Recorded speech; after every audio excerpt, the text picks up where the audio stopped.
My name is Sheesha, welcome to my YouTube channel. So पिछली video में हमने admission of A partner के 44 तक के क्वेश्चन कर लिए थे और उसके साथ साथ हमने revaluation of assets and liabilities का टॉपिक समझ लिया था। सो चलिए आज हम उसके क्वेश्चंस की सीरीज़ स्टार्ट करते हैं। सो देखिए क्वेश्चन नंबर 45 में क्या कहा गया है। हमें जर्नल एंट्री पास करनी है जिसके में ट्रांजैक्शन गिवन है कि नया पार्टनर एडमिट हुआ है और उसके आते ही हमने अपनी जर्नल एंट्री की बुक खोली, मतलब कंपनी का अकाउंट खोला और ये चीज़ हमें दिखी है। तो उसी समय ये चीज़ हम क्या कर देते हैं, रिवैल्यूएशन अकाउंट बनाते हैं कि प्रॉफिट्स उस समय ही ओल्ड पार्टनर्स में बढ़ जाता है, क्योंकि अगर नए पार्टनर आने के बाद वो प्रॉफिट हम खोलेंगे तो हमें 3 पार्टनर्स में बांटने पड़ेंगे। पहला कि अगर 2 पार्टनर्स हैं तो 2 पार्टनर्स में 1:1 है, तो ठीक है इक्वल पार्टनर्स हैं तो इक्वल में बटेगा। बट अगर तीसरा पार्टनर भी आ जाता है, उसका कोई प्रॉफिट ही नहीं है, उसे फालतू में फ़ायदा होगा, इसलिए हम क्या करते हैं उसके आते ही पहले जो हमारी अकाउंट में कुछ भी अगर है रिवैल्यूएशन ऑफ एसेट, मतलब कोई भी एसेट्स कम कर रखे हैं या ज़्यादा कर रखे हैं, उन्हें पहले ही डिस्ट्रीब्यूट कर लेते हैं। सो देखिए इसमें क्या करते हैं। सो देखिए फर्स्ट पार्ट में क्या कहा गया है, land and building is under valued by 2 lakh rupees. Land और बिल्डिंग की वैल्यू हमने कंपनी के अकाउंट में अंडर वैल्यूड कर रखी थी, मींस उसकी वैल्यू हमने कम लिख रखी थी। अब वैल्यू कम लिख रखी है तो हम क्या कर देंगे, उसे ज़्यादा कर देंगे, 2 लाख रुपीज़ अब बढ़ा देंगे। अब जैसा कि हमने टॉपिक में समझा था revaluation of assets and liabilities के, कि अगर कोई चीज़ बढ़ रही है तो वो प्रॉफिट है हमारे लिए, that comes on credit side of revaluation of assets and liabilities. So अगर प्रॉफिट हमारा क्रेडिट साइड जा रहा है, इट मीन्स वहाँ बाय तरफ जा रहा है। So land and building profits है, land and building account debit, general entry ऐसे होगी कि बाय, अगर बाय है तो उस समय बाय लिखेंगे, और अगर डेबिट साइड जाएगा 2 है तो वो एसेट जो है वो 2 में आ जाएगा। So land and building account debit to revaluation account किसके द्वारा हो रहा है, रिवैल्यूएशन अकाउंट के द्वारा उसे ठीक किया जा रहा है लैंड और बिल्डिंग को। 2 लाख रुपीज़ हमारे डेबिट साइड डाल दो और 2 लाख रुपीज़ क्रेडिट साइड डाल दो, क्योंकि हमारी लैंड एंड बिल्डिंग क्या है, असेट्स है, और अगर कोई असेट की वैल्यू बढ़ रही है इसका मतलब प्रॉफिट है। Now next, stock is over valued by 20%। Stock की वैल्यू 20% के द्वारा बढ़ी हुई है और book value of stock is ₹60,000। हमें यहाँ पर स्टॉक की बुक वैल्यू 60,000 रुपीज़ दे रखी है। सो देखिए जैसे कि हमने क्वेश्चन में पढ़ा कि बुक वैल्यू उसकी 60,000 रुपीज़ है, 60,000 रुपीज़ उसकी बुक वैल्यू, या आप वर्किंग नोट में करके दिखाइएगा जरूर कि बुक वैल्यू से 60,000 दे रखी है और स्टॉक की वैल्यू 20% से बढ़ा रखी है। अगर 20% से कोई चीज़ बढ़ रखी होती है, कह रखा होता है, सो वो चीज़ रेसिप्रोकल उसी चीज़ से बढ़ा देते हैं। जैसे 100/120, 20% कैसे रखते हैं हम यहाँ पे, अगर 20 होता अपॉन में 100 करते, सो वही हमने रेसिप्रोकल कर दिया। और इसमें जो 100 होता है ना, जो परसेंटेज का 100 होता है, वही चीज़ ऐड हो जाती है, मींस 100/100 + 20, इसका रेसिप्रोकल करते हैं 20% का जो परसेंट होता है और दैट्स इट, ये प्लस होता है। अब उसके बाद हम निकालेंगे कि ओवर वैल्यूड कर रखी है, बढ़ा रखी है 20% से, ये क्वेश्चन में गिवन है। सो निकाला हमने कि उसकी वैल्यू कितनी बढ़ा रखी है। जब हमने इसको कैंसिल आउट करा, सो वी गेट 10,000 रुपीज़। अब 10,000 से बढ़ा रखी है, इसका मतलब हमें निकल के आ गया कि 10,000 से वो चीज़ बढ़ा रखी है। अब लेस करेंगे 60 में से, 10,000 लेस करेंगे, सो वी गेट 50,000। जब हम 10,000 लेस करेंगे इसमें से, सो वी गेट 50,000। अब यहाँ पे क्वेश्चन में देखिए बाय 20%, जिस चीज़ से वैल्यू बढ़ा रखी है उसकी एंट्री करनी है।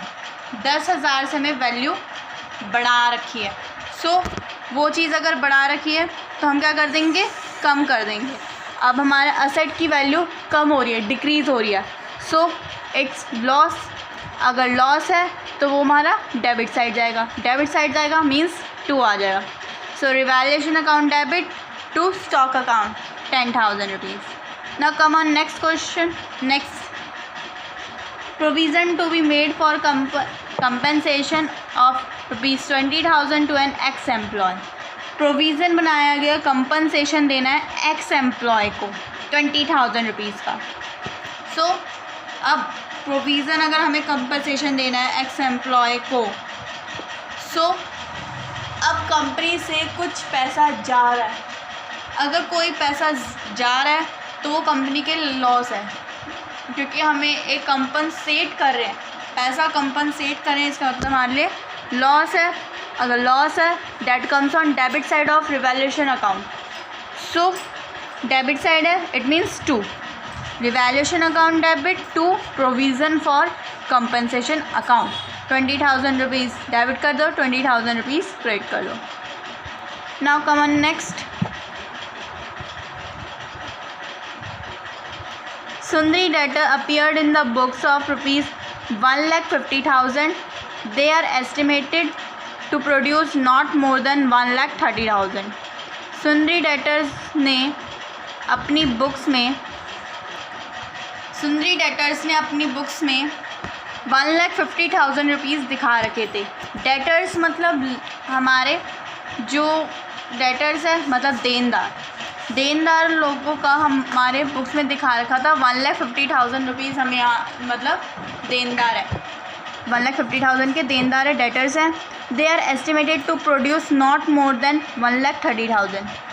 अब वो कह रखे हैं कि 1,30,000। सो जैसा कि हम देख रहे हैं कि उसमें लिखा हुआ है they are estimated to produce not more than 1,30,000, मतलब 1,30,000 से ज़्यादा के हमारे डेटर्स नहीं हैं, ज़्यादा हमने शो कर रखे हैं। सो ज़्यादा शो करें तो हम उसे कम कर देंगे, 20,000 रुपीज़ कम हो जाएंगे, क्योंकि 1,30,000 के हमने दिखा रखे हैं और 1,50,000 के हमने दिखा रखे हैं और हमारे हैं 1,30,000। इट मीन्स 20,000 रुपीज़ 20,000 के डेटर ज़्यादा दिखा रखे हैं।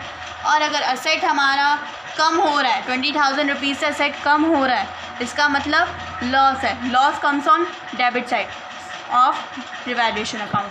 सो देखिए, revaluation account debit to provision for doubtful debts 20,000 rupees, क्योंकि हमें डाउट है, डाउटफुल डेट्स इसलिए लिखा है क्योंकि डेटर्स वो 20,000 रुपीज़ पैसा देंगे या नहीं देंगे ये हमें नहीं पता। आगे देखिए, creditors include an amount of ₹10,000 received as commission.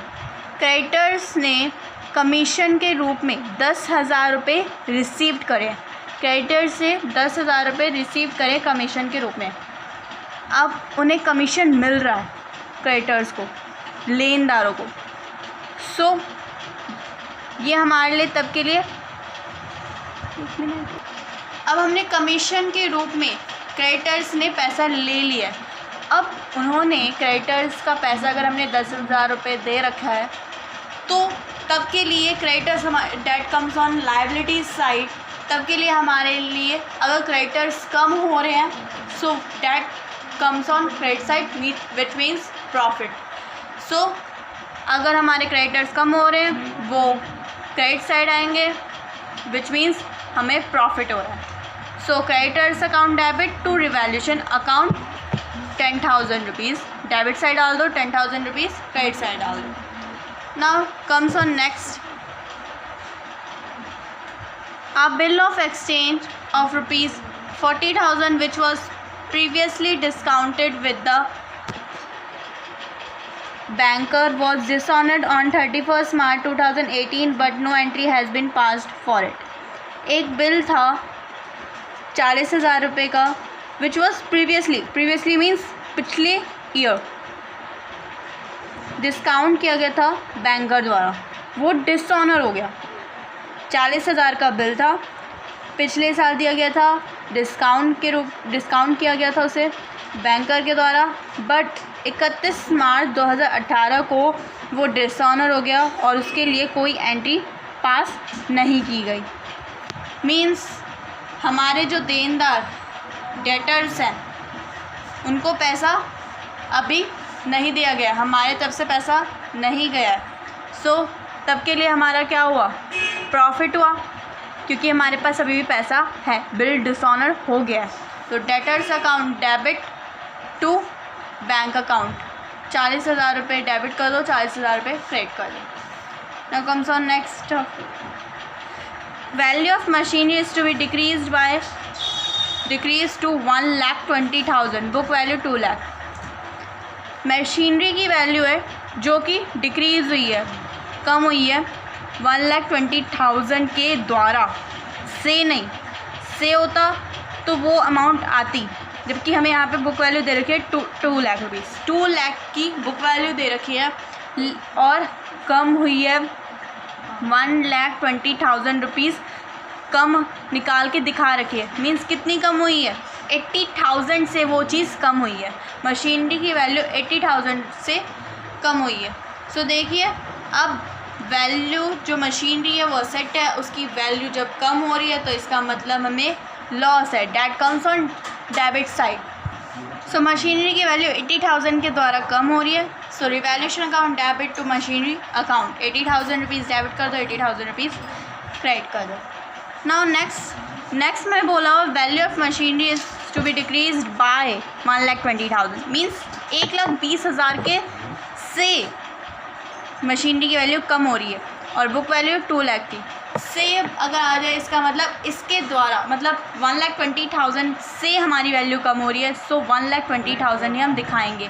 Revaluation account debit to machinery account, कम हो रही है क्योंकि एसेट की वैल्यू कम हो रही है तो लॉस है, loss comes on debit side of revaluation account. Now next, expenses on revaluation amount to ₹8,000 have been paid by partner X।